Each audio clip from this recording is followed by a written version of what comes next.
Assalamualaikum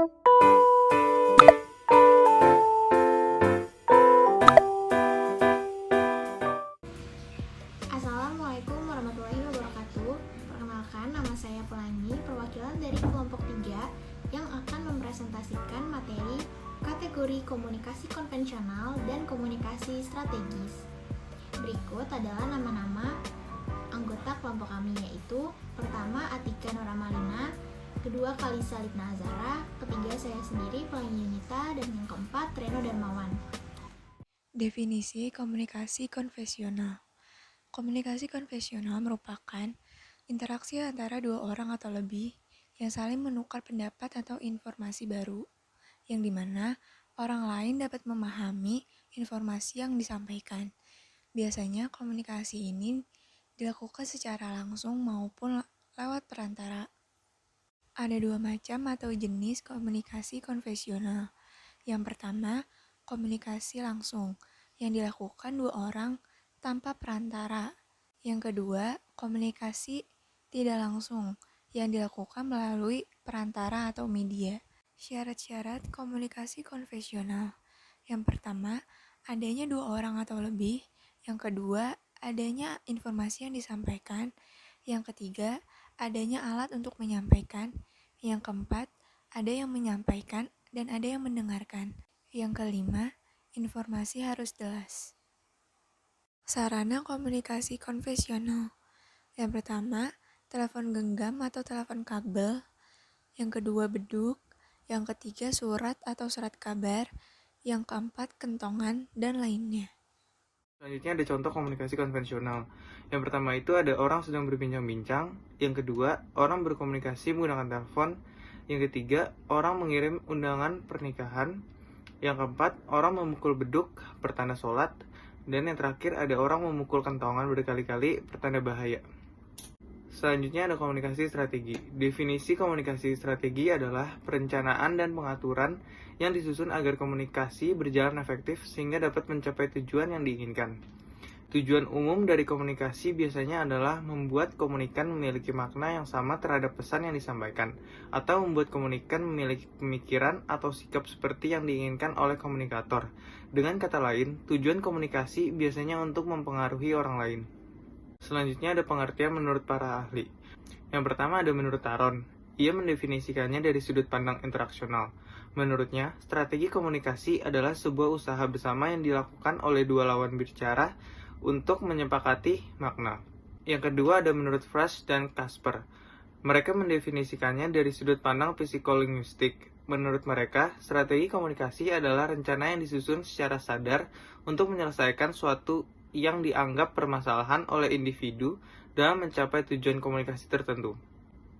Menurut Joseph De Vito, strategi komunikasi adalah penerapan beberapa rencana untuk mengontrol orang lain melalui interaksi komunikasi, biasanya dengan cara memanipulasi dan memberikan dorongan sikap defensif.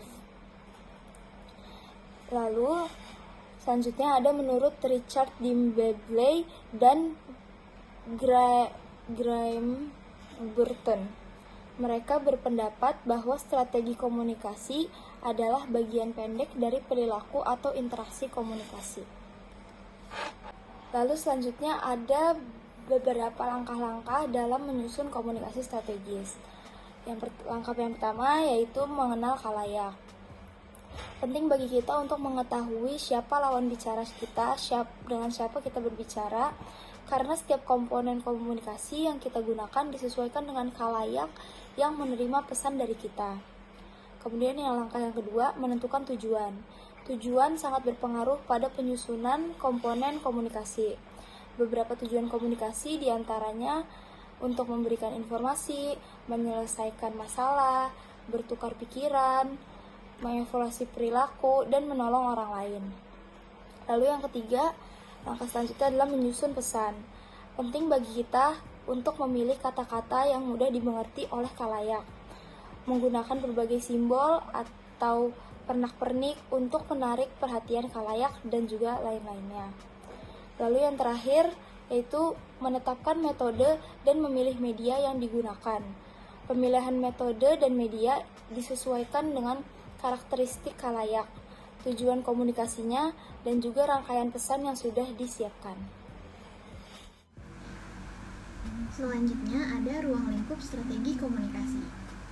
Strategi komunikasi harus mencakup ketujuh hal ini agar komunikasi menjadi efektif. Ruang lingkup tersebut antara lain 1. Objektif.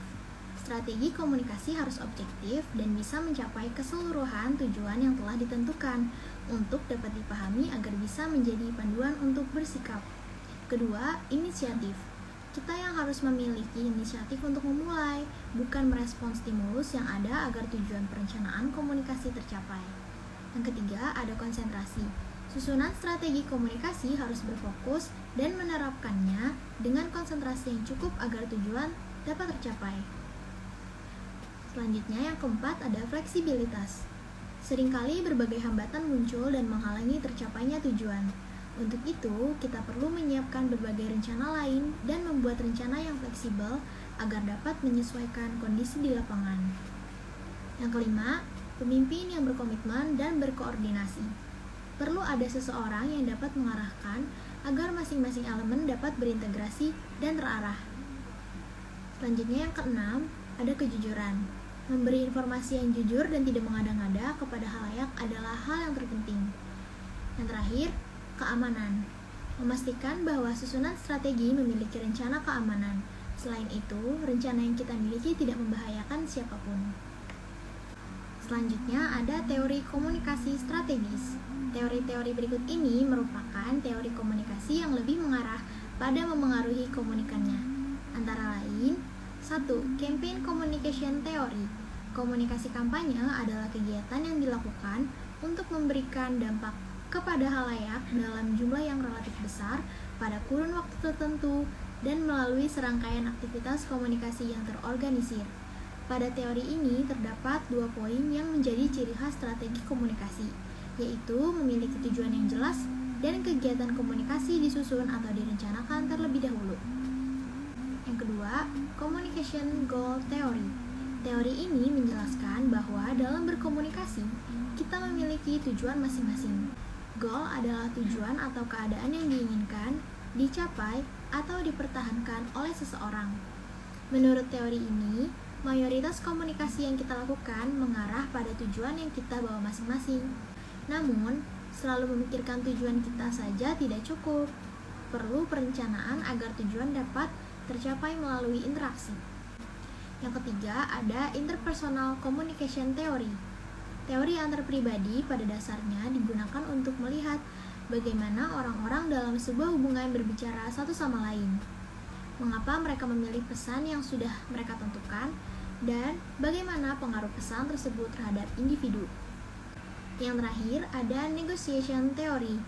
Negosiasi merupakan salah satu pendekatan pengelolaan konflik dalam level interpersonal, kelompok, organisasi, masyarakat, dan internasional. Negosiasi merupakan komunikasi yang di dalamnya mengandung strategi. Pendekatan komunikatif dalam teori negosiasi berfokus pada elemen interaksi dalam proses negosiasi seperti simbol, pesan, membingkai masalah, dan juga membujuk orang lain dalam proses interaksi untuk mencapai kesepakatan. Sekian presentasi dari kelompok kami. Kurangnya mohon dimaafkan dan terima kasih. Assalamualaikum warahmatullahi wabarakatuh.